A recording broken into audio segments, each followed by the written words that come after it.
दोस्तों, क्या आप चंद्रमा को जानते हैं, जिस पर धरती पर रहने वाले मनुष्य ने पहली बार अपना कदम रखा?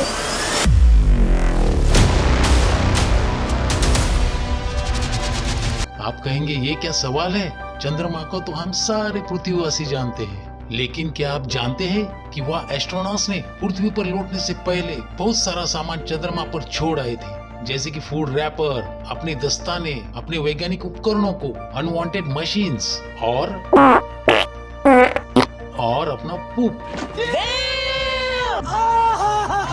जी हाँ, आपने बिल्कुल सही सुना। उन्होंने आने से पहले अपना पुप वहाँ छोड़ा था।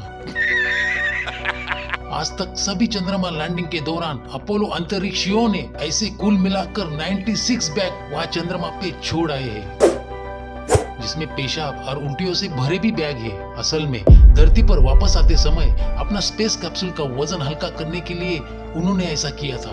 इसलिए अपोलो मिशन से लौटते समय बड़े बड़े कचरे का बैग अपना स्पेस कैप्सूल का वजन कम करने के लिए वह छोड़ आए हैं। लेकिन मेरा एक सवाल है, उस छोड़े हुए बैग में कुछ जीवित है? मेरे इस सवाल से आपको हंसी आएगी, लेकिन इस सवाल के जवाब से हम जान पाएंगे कि हमारी पृथ्वी पर जीवन की शुरुआत कैसी हुई। हमें वापस चंद्रमा पर ये गंदगी को वापस लेने जाना होगा, क्योंकि इस पुप के द्रव्यमान का आधा हिस्सा बैक्टीरिया से भरा हुआ होता है। तो क्या ये पुप में रहने वाले सूक्ष्म जीव जीवित होंगे? हम जानते हैं कि अब तक सभी ग्रहों में पृथ्वी ही जीवन के लिए अनुकूल है, चंद्रमा नहीं। चंद्रमा पर हमारे पृथ्वी को है वैसे ओजोन की सुरक्षित परत नहीं है, जो हमारे पृथ्वी को सूर्य के घातक किरणों से बचाता है। वैसे चंद्रमा पर वातावरण भी नहीं है और यहाँ के तापमान में भी बहुत बड़ा उतार चढ़ाव रहता है। अब पुप में रहने वाले जीवाणु को भी अपने सुप्त अवस्था से जागरूक होने के लिए बहुत कुछ करना होगा। नासा के साइंटिस्ट भी वहाँ वापस जाकर जांच करना चाहते हैं और वो मंगल ग्रह पर भी जाना चाहते हैं।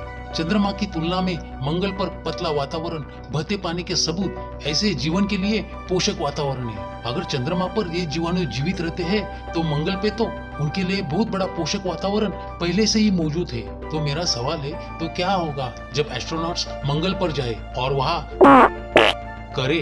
हंसी है मत। मुझे नहीं पता, मुझे 2 मिलियन लाइक्स चाहिए कैसे ना कैसे करके। चलो कल्पना करते हैं कि यदि ऐसा हुआ तो पुप में रहने वाले जीवाणु वहाँ फैल सकते हैं और मंगल ग्रह पर हमें नए जीवन देखने को मिल सकता है। लेकिन ये नया जीवन डरावना ना हो, इसलिए वैज्ञानिक चंद्रमा पर वापस जाकर पुप की जांच करना चाहते हैं। तो चले आगे चले, अब बात करते हैं पृथ्वी की। तो हमारी पृथ्वी पर जीवन की शुरुआत कैसे हुई? तो इस बारे में भी एक परिकल्पना है कि जीवन पृथ्वी पर बिल्कुल शुरू नहीं हुआ था। एक मानना यह भी है कि हमारे ग्रह से कोई दूसरा जीवाणु भरा ग्रह या धूमकेतु टकराया होगा, या इसी लघु ग्रह ने या धूमकेतु ने हमारी इस धरती पर जीवाणु का रोपण किया होगा। तो चले लास्ट वाली बात, यदि चंद्रमा पर जीवाणु जीवित रह सकता है तो वो ग्रह पर, उल्कापिंड पर, धूमकेतु पर जीवित रह सकता है। और अगर ये सत्य है तो जीवन पूरे ब्रह्मांड में यात्रा कर रहा है। अब ये सच है या झूठ, आप ही कमेंट करके बताइए। तो जो लाल वाला बटन है उस पर फूट फेंक के मारो या फिर मोमबत्ती। तो बने रहे, मिलते हैं अगले वीडियो में नए सब्जेक्ट के साथ।